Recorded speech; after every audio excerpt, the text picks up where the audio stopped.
Terapi ini sebenarnya terapi yang bisa Anda gunakan bahkan buat orang-orang yang kanker, termasuk perempuan ya, banyak masalah di pencernaannya juga ya, cepat banget menurunkan gula darah, sinusitis, bonggol nih.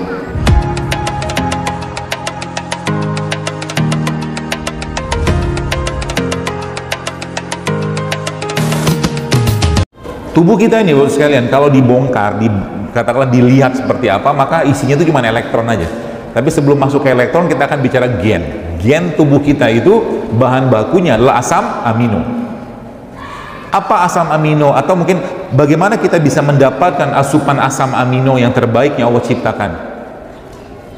Ada satu jenis produk ciptaan Allah yang paling baik asam aminonya. Produk ini sering kita dengar dan sering kita dapatkan, dan banyak orang tidak tahu bahwa dia mengandungi banyak sekali kebutuhan asam aminonya manusia. Produk itu namanya apa? Madu. Jadi madu itu mengandung banyak sekali komponen-komponen yang dibutuhkan oleh manusia. Tapi ada lagi yang lebih luar biasa. Ada satu tumbuhan di negeri ini yang Allah ciptakan yang penuh dengan kandungan asam amino yang sangat-sangat lengkap, dan kemudian ditambah lagi dengan lemak yang ada pada tumbuhan tadi itu. Lemaknya sama juga dengan lemak yang ada pada minyak zaitun, ditambah lagi dengan satu kandungan yang ada pada tumbuhan tadi yang bisa berperan sebagai anti kanker, namanya selenium. Tumbuhan ini namanya apa? Kelor. Jadi daun kelor itu dia punya minyak atau lemak yang sama dengan minyak atau lemak yang ada pada minyak zaitun. Dia punya hampir 20 jenis asam amino. Dia punya apa tuh namanya mineral ya, yang bisa berperan untuk mencegah kanker. Dan kelor ini bisa Anda pergunakan untuk melakukan satu terapi yang namanya terapi balur. Catat ya. Caranya gimana? Caranya begini. Balur.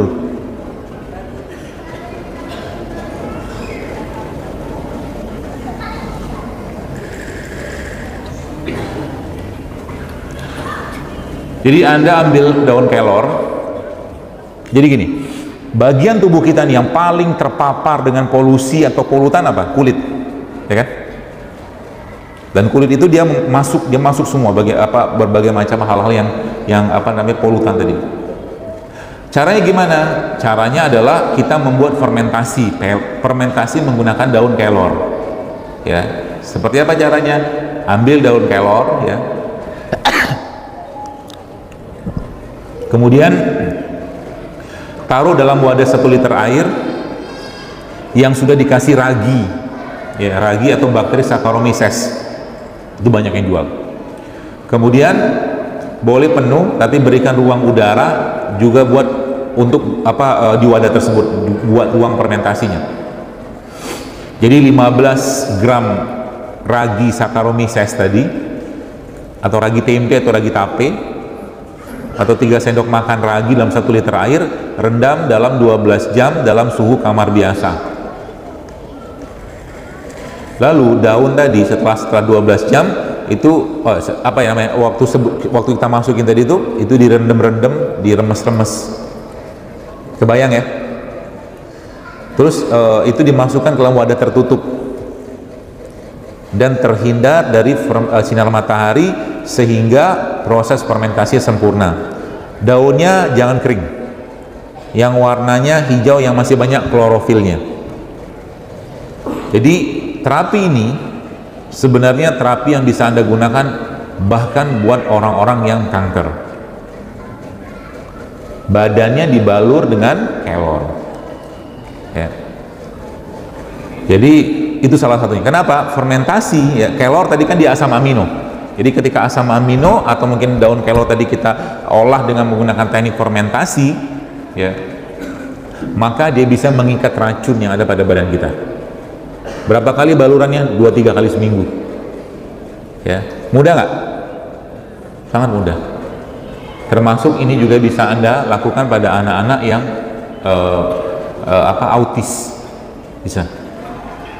termasuk perempuan ya, banyak masalah di pencernaannya juga ya. Secara umum tuh badannya bisa dibalurin dengan itu, dibalurin dengan itu tadi apa tuh namanya,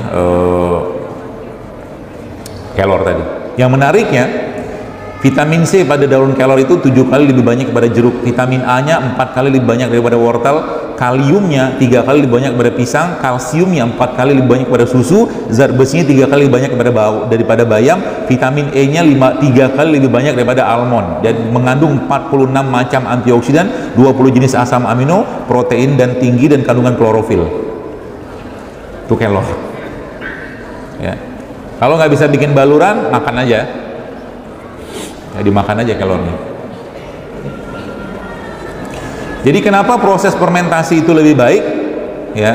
Karena dengan proses fermentasi tadi ya, bahan-bahan yang ada pada si tadi kelor salah satu itu dia nyerap masuk ke dalam apa namanya, proses tadi lah, proses fermentasi tadi gitu, seperti itu kurang lebih ya. Terapi ini dikenal sebagai terapi namanya itu chelation. Chelation itu terapi ngikat logam berat ya. Bisa Anda lakukan di mana aja di bagian tubuh Anda, dada, muka, bisa, seluruh tubuh juga bisa ya. Indonesia ini kaya sekali bos dengan apa namanya, dengan produk-produk seperti ini, sangat kaya, berlimpah kita, sayang kita tidak manfaatkan ya. Terus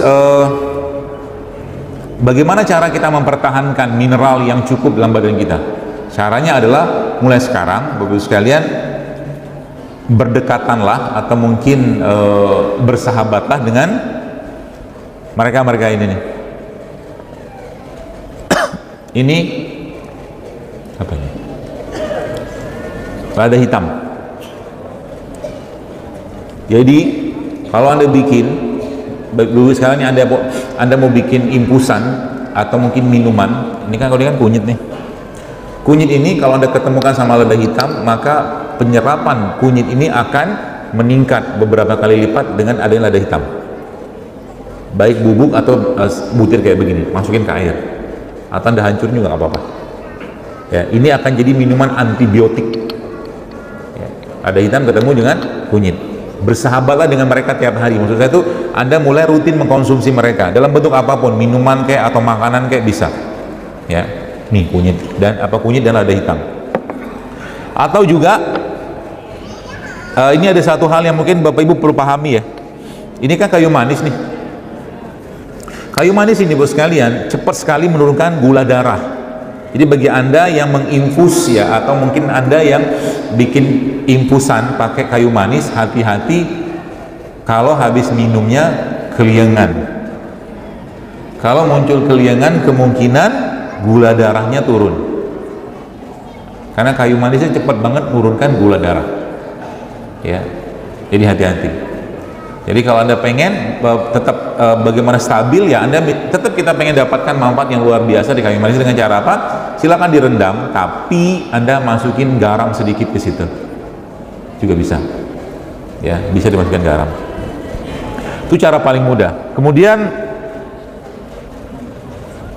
ini nanas ini sekalian salah satu buah ciptaan Allah yang luar biasa ya. Kandungan enzimnya amat sangat tinggi di sini ya. Jadi kalau pagi-pagi termasuk salah satu yang saya sarankan Anda sarapan bisa menggunakan nanas ini yang matang ya. Nanti nanasnya dipotong, usah banyak-banyak, 2-3 potong ya, potongan seperti ini gitu kan, lalu Anda potong-potong lagi sehingga bentuk-bentuk dadu gitu, kasih sedikit madu, kasih sedikit garam, cabai boleh sedikit, timun jadi rujak namanya. Simple aja lah ya, kasih madu sedikit, kasih garam, kasih sedikit lada hitam, cukup memberikan supply enzim ke badan kita, insya Allah. Bonggolnya jangan dibuang. Bonggolnya nanas ini Anda blender sama habatus sauda untuk obat sinusitis. Bonggolnya, caranya gimana? Katakanlah ini bonggolnya ya, misalkan ini bonggolnya nanas nih, misalkan ini bonggolnya, lalu Anda blender sama 1-2 kapsul habatus sauda serbuk. Oke, juk itu nanti taruh di gelas, kemudian dibiarkan sampai turun endapannya. Nanti kan akan muncul di tengah-tengahnya itu bagian yang bersihnya tuh. Bayangkan yang Anda minum bagian tengahnya tadi. Kalau disaring gimana? Lebih baik dia turun sendiri ya, di blender gitu, kemudian nanti ditunggu sampai dia turun ya.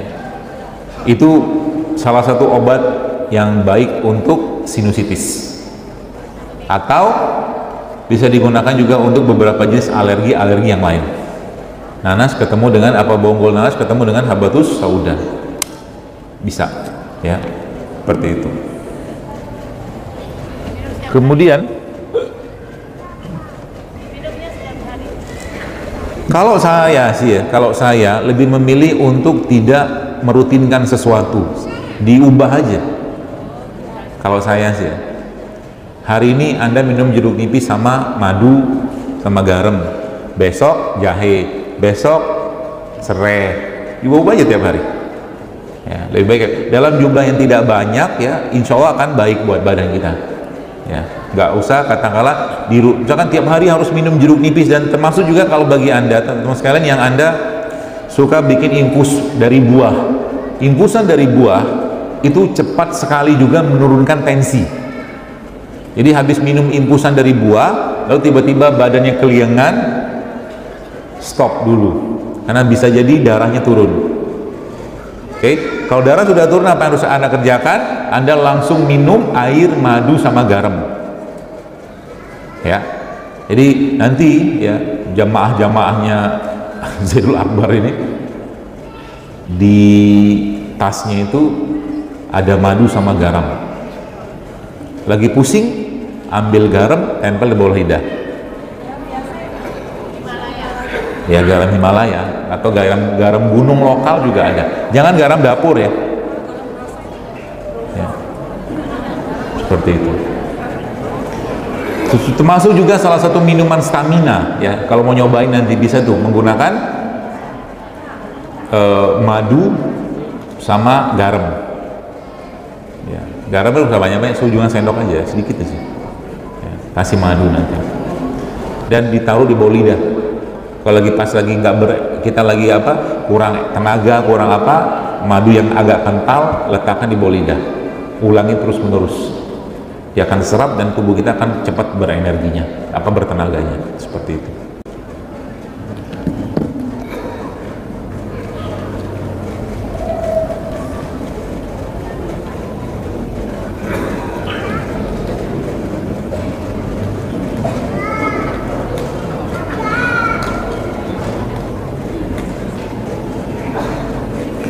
Baik, jadi kurang lebih seperti itu sekalian, dan semoga bisa memberikan pencerahan kepada Anda ya. Dan lagi-lagi saya berpesan kepada Bapak Ibu sekalian, mari jadikan hidup sehat ini sebagai bentuk rasa syukur kita kepada Allah. Jangan ikut-ikutan tren. Jadikan hidup sehat ini sebagai cara kita untuk lebih taat kepada Allah. Kalau sudah sehat, maka perbaiki amal ibadahnya ya, sehingga nanti Allah makin sayang dengan kita ya. Sehat yang Allah berikan adalah buah dari ketaatan kita. Jadi kalau orang yang taat, menjaga imannya, menjaga ibadahnya, insya Allah pasti sehat. Orang yang sehat adalah orang yang sebenarnya dia lebih mementingkan kesehatan kolbunya daripada kesehatan fisiknya ya. Karena sebenarnya kalau Anda tanya sama saya, dokter, kami penasaran nih, dokter makannya apa gitu kan, gitu kan, banyak orang pengen tahu kan. Saya tuh makan maksudnya tidak sesuatu yang membuat saya terbelenggu. Ada makanan makan, nggak ada makanan dia puasa. Puasa maksudnya nggak perlu ribet dalam urusan makanan, tapi tetap milih yang sehat. Jadi misalkan nih di depan saya Anda sajikan bolu-bolu kue-kue yang banyak gulanya misalkan, terus Anda sajikan di depan saya itu misalkan ada ubi rebus, singkong rebus, atau mungkin pisang rebus, saya akan pilih yang ini gitu loh. Kalau ada, kalau dua-duanya nggak ada, ya sudah, minum airnya cukup. Nggak usah ribet dalam urusan makanan gitu loh. Ya, tapi pilih makanan yang sehat. Karena apa? Sayang badan kita, Bu sekalian. Ya, Cintailah tubuh kita ini, cintailah badan kita ini, sehingga apa? Sehingga nanti tidak banyak masalah gara-gara nafsu kita yang kita terlalu umbar. Ya, dan Allah menyiapkan sarana prasarana. Anda bayangkan kalau kita lihat bagaimana Indonesia ini, ya, 350 tahun berusia kita dijajah Belanda, yang dijajah, yang diambil ini loh, rempah kan. Kenapa? Di sini harta karunnya. Kalau seandainya penduduk negeri ini, Indonesia ini berusia kembali ke rempah, kembali ke rimpang kayak begini, saya insya Allah sangat optimis Indonesia bisa bebas kanker. Serius. Coba bayangin aja. Sekarang katakanlah penduduk kita 250 juta, misalkan. Muslimnya katakanlah 200 juta, misalkan lah. Saya nggak tahu data detailnya. Itu kita sekarang mulai membiasakan untuk puasa Senin Kamis, puasa ayam mulbit, bangun malam, tahajud, duha, puasa segala macam. Kurang sehat apa kita? Makannya kayak begini gitu. Pasti hilang penyakit. Nggak mau makan yang aneh-aneh. Ya, kita lebih menyayangi iman kita. Kenapa? Iman kita itu bisa turun kalau kebanyakan makan. Orang yang lagi kekenyangan tidak akan mungkin bisa menangis dalam zikirnya, doanya, sholatnya, nggak bisa. Betul? Nggak bisa. Dia dua hal yang bertolak belakang tuh. Kalau raganya lemah, biasanya akibat dari orang yang terlalu mendominasi atau terlalu dominasi nafsunya. Salah satu nafsu adalah nafsu dalam urusan makanan. Ya, maka mulai sekarang jadikan fisik kita, terus sekalian, hanya sebagai tentara-tentaranya, rajanya kita namanya kolbu. Kolbu itu rajanya. Waktunya makan, makan. Waktu tidur, tidur. Waktunya puasa, puasa. Seperti itu. Jangan berlebihan. Dan Allah Subhanahu wa Ta'ala sudah memberikan pernyataannya kepada kita dalam Al-Quran. Allah bilang seperti ini kan, wakulu wasrobu wal tusrifu. Makan silakan, tapi jangan berlebihan. Kalau engkau tetap pengen makan yang dalam jumlah yang cukup atau tambah lagi, maka Nabi mengajarkan apa? Sepertiga untuk makan, sepertiga untuk minum, sepertiga untuk udara, kan gitu. Dan itu pola makan yang paling baik. Jadi kapan waktu makan yang paling baik? Waktu lapar. Makanlah waktu lapar. Kalau nggak lapar gimana? Gak usah maksain makan. Yang dimakan ketika makan pertama kali apa? Buah. Al-Quran memberitakan sebelum makan kita makan buah dulu. Jadi keliru banget kalau ada orang makan buah itu menjadi penutup, atau bahasa kita cuci mulut. Buah itu dimakan di awal secara makan yang baik. Ya, sederhana sebenarnya. Ya, cuman tadi saya katakan butuh keinginan. Hidup sehat itu kayak bangun tahajud. Kalau orang nggak paksakan bangun tahajud malam sampai mati pun dia tidak akan bangun tahajud. Sama juga di hidup sehat. Kalau dia nggak paksa hidup sehat sampai mati juga begitu aja kelakuan makanannya, nggak ada perubahan. Sayangkan, iman lemah, raga lemah, pikiran lemah, kayak begitu. Padahal sosoknya dia diciptakan Allah sebagai apa? Sebagai khalifah. Khalifah tuh gagah gitu kan. Anda bayangkan sosok khalifah, mungkin di film-film gitu kan, film-film Islam itu sosok khalifah yang luar biasa, gagah gitu kan, makannya sayur, buah, makanan sehat. Khalifah makannya cireng, cilok, seberang gitu kan, gak cocok, gak pas gitu kan. Tapi tadi saya dapatkan informasi dari seorang ibu jamaah tadi, ternyata sekarang sudah ada cilok yang sehat, sudah ada, tunggu aja launchingnya.